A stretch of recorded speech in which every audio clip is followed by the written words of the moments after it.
Capítulo 4. Nenhum impedimento. Cura pela palavra de Deus para a angústia. 1 Samuel, capítulo 13, versículos de 5 a 7 e versículo 22. E ainda 1 Samuel 14, versículo 6. Os filisteus reuniram-se para lutar contra Israel e formaram um poderoso exército de 3.000 carros de guerra, 6.000 cavaleiros e tantos soldados como a areia da praia. Eles acamparam em Miquimás, que fica a leste de Bet-Aven. Quando os homens de Israel viram aquela multidão de soldados inimigos, perderam a coragem por completo e procuraram esconder-se em cavernas e em buracos, e outros em entre as rochas e mesmo em túmulos, e também nos poços. Alguns deles atravessaram o rio Jordão e fugiram para a terra de Gade. Sucedeu que no dia da luta não havia uma única espada ou lança em todo o povo de Israel. E Jonatas disse ao seu escudeiro: "Vamos até o destacamento daqueles homens que não respeitam a Deus. Pode ser que o Senhor nos ajude, e se Ele nos ajudar, nada o impedirá de nos dar a vitória, sejamos muito ou sejamos poucos." A situação na qual o povo de Deus se encontrava era extremamente difícil, quase desesperadora. Estava prestes a entrar numa guerra com poucas chances de vencer. O inimigo, o poderoso exército filisteu, saía com inúmeras vantagens. Enquanto os israelitas somavam 600 homens, seus adversários vinham com 30.000 carros e 6.000 cavaleiros, e povo em multidão, como a areia que está à beira-mar. Enquanto não se achou nem espada nem lança na mão de nenhum do povo que estava com Saul e com Jonatas, os oponentes dirigiam-se à batalha, armados até os dentes. Confiados na claríssima lógica dos números, os filisteus tomaram a iniciativa e marcharam contra os hebreus. Amparados na mesma lógica, os hebreus trataram de salvar a pele. Vendo, pois, os homens de Israel, que estavam em apuros, porque o povo estava apertado, esconderam-se pelas cavernas, pelos buracos, pelos penhascos, pelos túmulos e pelas cisternas. Versículo 6. Imagine o desespero daqueles homens. Você sabe o que é uma cisterna? Já pensou o que é esconder dentro de uma? Só mesmo estando com muito medo. E que dizer então de esconder-se num túmulo? Os israelitas correram para lugares onde nem os filisteus teriam coragem de entrar, mas para muitos isso ainda não foi o bastante.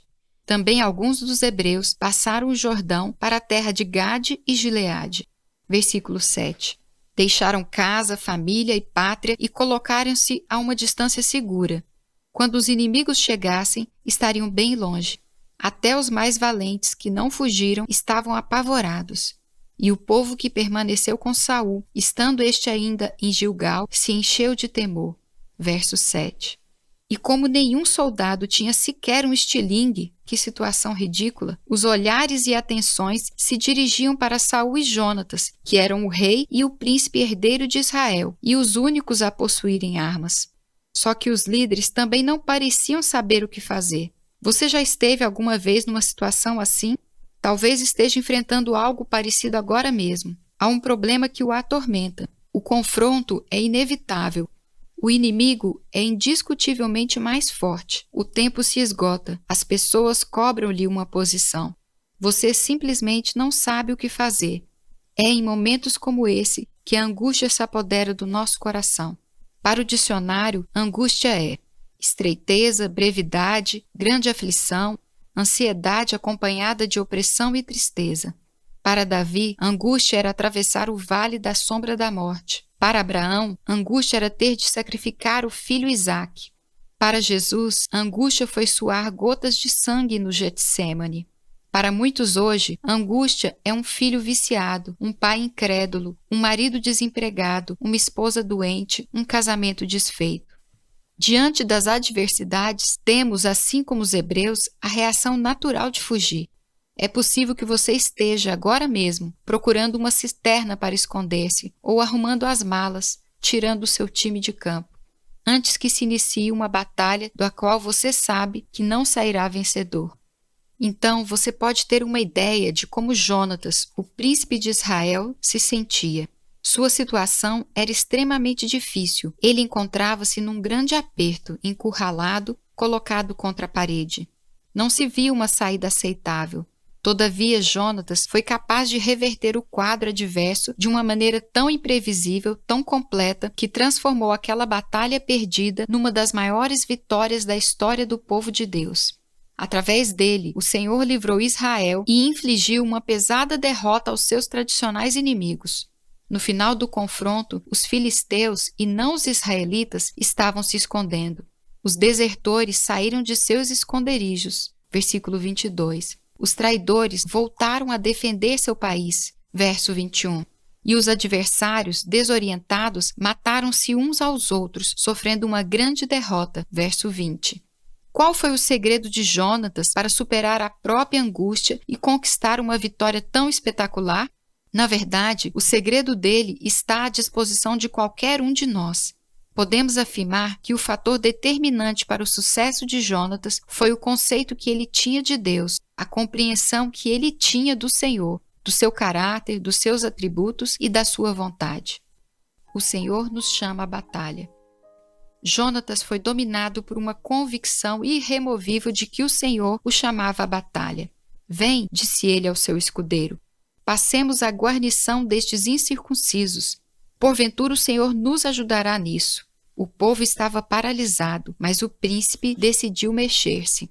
Enquanto os demais olhavam uns para os outros, na esperança de que alguém tivesse uma ideia milagrosa, e o tempo passava e o inimigo se aproximava, ele chamou para si a responsabilidade. O negócio é comigo, disse Jonatas. Procurou um companheiro que partilhasse da mesma disposição e falou: chega de ficar esperando. Vamos à guarnição dos filisteus resolver essa parada. O Senhor pode operar através de nós.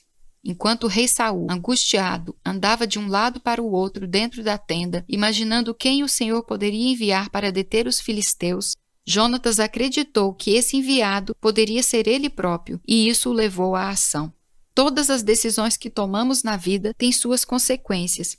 Ficar parado também é uma decisão, e suas consequências nem sempre são positivas. Lembro-me de certa vez que fui à praia, quando ainda era criança. Estava dentro da água e vi surgir à minha frente uma grande onda. Os outros banhistas, vendo-a, trataram de fazer alguma coisa. Uns correram na direção dela para furá-la, outros dispararam na direção oposta, rumo à areia. Mas eu não consegui fazer uma coisa nem outra. Fiquei absolutamente paralisado pelo medo, indeciso, sem saber o que fazer. Resultado, aquela onda enorme veio quebrar-se exatamente sobre a minha cabeça. Deu-me um caldo e bebi muita água. Naquela ocasião, aprendi algo importante. Há momentos em que a coisa mais perigosa que se pode fazer é não fazer nada. Deus chamou Jonatas à batalha. Ele entendeu e foi. Isso é fé. Curiosamente, essa fé já se encontrava evidenciada no seu próprio nome, ao passo que o nome de seu pai, Saul, que significa tenho pedido, o de Jonatas significa Deus tem dado. Os dois personagens agiram de conformidade com o próprio nome. O rei Saul ficou dentro da tenda, pedindo a Deus alguma ajuda e esperando que um milagre caísse do céu. O príncipe Jonatas acreditou que Deus já tinha dado, agradeceu a bênção e foi à luta. Em momentos de angústia, devemos ter fé para confiar no Senhor e na sua resposta. Precisamos crer em um Deus que age em favor dos seus servos, que intervém na história dos homens, que é fiel às suas promessas, que socorre seus filhos que estão em aperto. Mas ele também nos chama à ação, pois quer dividir conosco os louros da vitória. Você está no meio de uma luta? Em desvantagem? Perdendo? Encurralado? Paralisado? Anime-se, é hora de reagir. É muito bom pedir, mas é ainda melhor crer que Deus tem dado já e portar-se de acordo com essa crença. Certamente existe um Jonatas dentro de você. Confie nele, confie em Deus. Vocês dois, juntos, são invencíveis. O Senhor não conhece impedimentos. A consciência de que o Senhor nos chama à batalha deve levar-nos à ação, mas não a agir por agir. Atirar-se afoitamente contra os obstáculos e conduzir-se de maneira impensada não é, evidentemente, o que vai tirar-nos da situação de angústia e levar-nos ao sucesso. A ação inconsequente pode ser tão ruim quanto a inatividade, ou ainda pior. Fósculo disse: uma parte dos homens age sem pensar, A outra pensa sem agir. Ao dirigir-se rumo ao posto avançado dos filisteus, Jonatas agiu motivado por razões e convicções que trazia dentro de si. Ninguém ataca um grupo de inimigos que é maior e mais bem armado simplesmente por atacar, num gesto desesperado e irrefletido. Ninguém faz isso e fica vivo para contar a história. Ele não era irresponsável, tinha um motivo para tomar tal atitude. Para o Senhor, nenhum impedimento há, dizia Jonatas. Ele mesmo era cheio de limitações e dificuldades. Seu exército, então, nem se fala. Em minoria, desarmado e com o moral no dedão do pé. Mas Jonatas tinha outro conceito de Deus. Para ele, o Senhor era alguém que não conhecia obstáculos e para quem o absolutamente impossível e o perfeitamente possível eram a mesma coisa. Nós também somos cheios de impedimentos. Se olharmos para as nossas limitações e para o poder do adversário, deporemos as armas antes mesmo de iniciar o combate. Enfrentamos problemas com saúde, a situação financeira, o relacionamento familiar, os temores encobertos, a personalidade, a incredulidade, o pecado, as expectativas catastróficas, o pouco tempo disponível, as circunstâncias, os inimigos. Somos, por natureza, limitados. Mas Deus não o é. Essa é a diferença. Essa é a convicção que nos leva a agir de forma ousada, mas responsável, que nos inspira a lutar e a vencer. Nosso grito de guerra deve ser: Tu vens contra mim com espada e com lança e com escudo. Eu, porém, vou contra ti em nome do Senhor dos Exércitos, o Deus dos exércitos de Israel, a quem tens afrontado. 1 Samuel 17, verso 45. Devemos agir na dependência absoluta do Senhor. A palavra impossível não existe no dicionário de Deus e deveria ser riscada do nosso.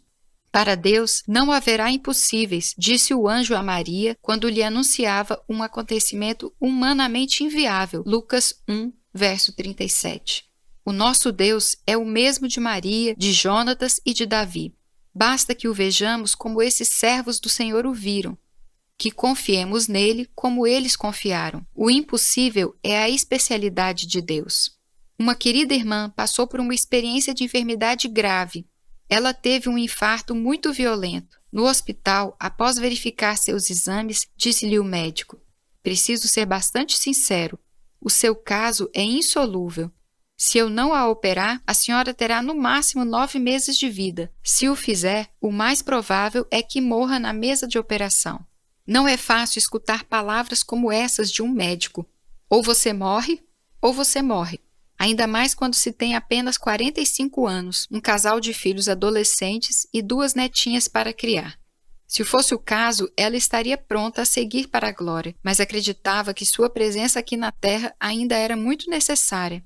Assim respondeu ela: Doutor, sou serva do Senhor e confio no poder de Jesus. Para Deus não existem casos insolúveis. Nós vamos fazer essa operação e tenho certeza de que não vou morrer. Pela graça de Deus, a cirurgia foi um sucesso e sua recuperação surpreendente. Hoje os médicos dizem que ela tem um coração de menina. Para que esse verdadeiro milagre acontecesse, aquela senhora precisou crer no poder do Senhor para curá-la, mas teve também de tomar a iniciativa de submeter-se à cirurgia. Ela creu e agiu. E o Senhor honrou sua fé e abençoou sua ação. Algumas pessoas parecem ter muita dificuldade em conciliar a iniciativa humana com a dependência de Deus. Ou se tem uma coisa ou outra, pensam. Na verdade, ambas são inseparáveis. O que nos impulsiona à ação em nome do Senhor é a convicção de que para Ele não há nenhum impedimento. Se ficamos parados esperando que algo aconteça ou se nos atiramos cegamente aos conflitos numa tática kamikaze, demonstramos que não temos certeza da suficiência do Deus a quem servimos. O senso de dependência do Senhor nos leva a uma ação corajosa, equilibrada e vitoriosa. Por que clamas a mim? Dize aos filhos de Israel que marchem, falou o Senhor a Moisés e fala assim a nós. Êxodo 14, 15. O Senhor livra com muitos ou com poucos. Um traço da personalidade de Jonatas que podemos perceber aqui é que ele não se apegava a números.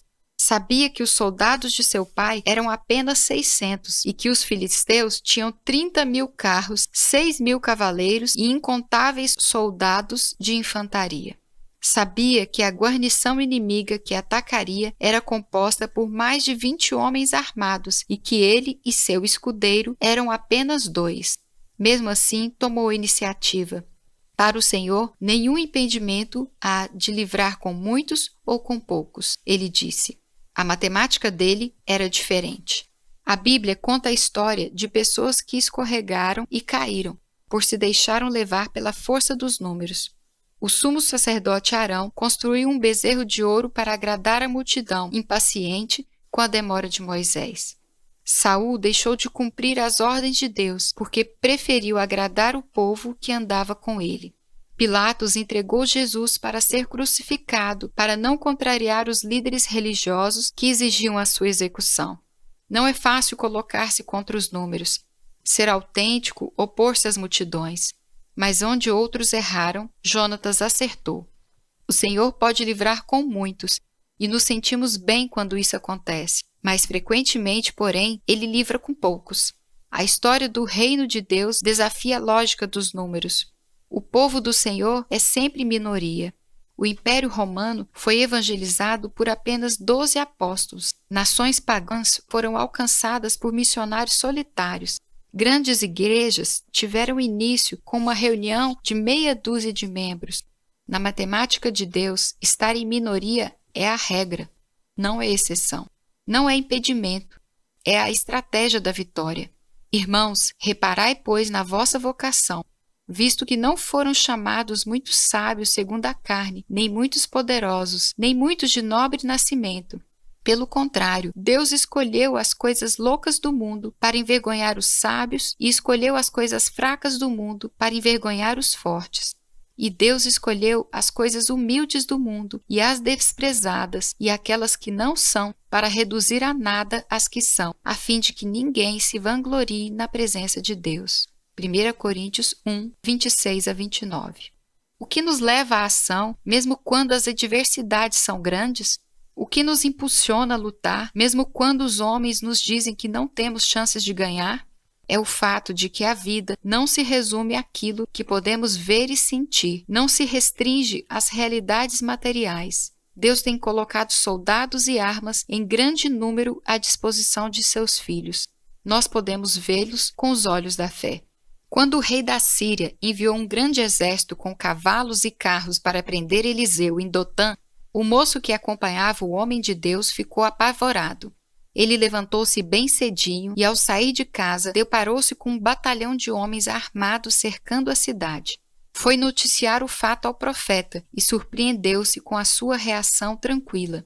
Eliseu lhe disse: Não temas, porque mais são os que estão conosco do que os que estão com eles. 2 Reis 6, versículo 16. Depois orou e pediu ao Senhor que abrisse os olhos daquele moço. Então, esse moço pôde ver o monte cheio de cavalos e carros de fogo ao redor de Eliseu. Aquele homem de Deus via a dificuldade, mas via também os recursos do Senhor. E esses estão disponíveis a todos nós. O anjo do Senhor acampa-se ao redor dos que o temem e o livra. Salmo 34, verso 7. Os recursos divinos foram colocados à disposição de Jonatas para livrá-lo e para livrar Israel. O texto sagrado diz que no momento em que ele e seu escudeiro mataram perto de 20 guerreiros filisteus em combate, Deus mandou um terremoto que trouxe pânico ao arraial inimigo. Versículo 15. O Senhor fez a terra estremecer. Ele guerreou também. As iniciativas humana e divina combinaram-se para colocar os adversários em fuga. Deus unirá a sua iniciativa à nossa, usará suas armas invisíveis e sobrenaturais. Enviará seus cavalos e carros de fogo para auxiliar-nos no campo de batalha. Aleluia! Deus livra, Deus liberta, e Ele quer fazer isso em nossa vida.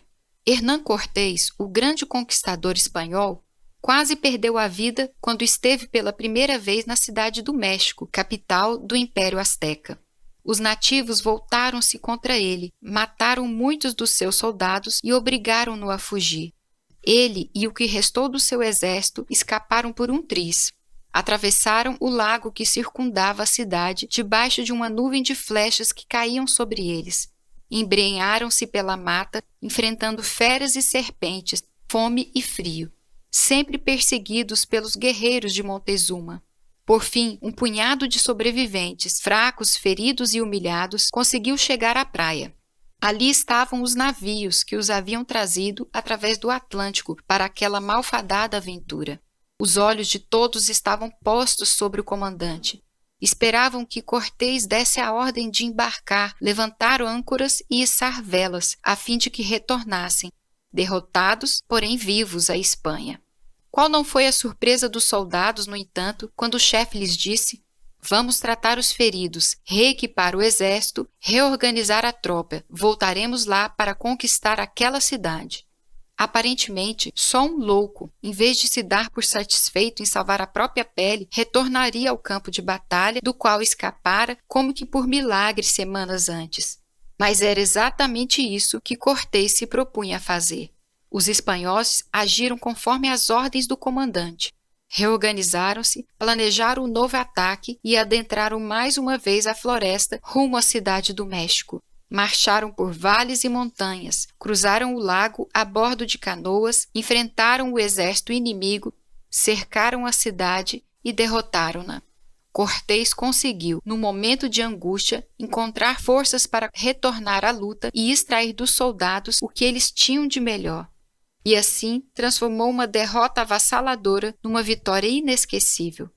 Nós também podemos encontrar forças na fraqueza e, retornando à luta, alcançar grandes vitórias. Ainda mais que, ao contrário do conquistador espanhol, não guerreamos por ouro e prata.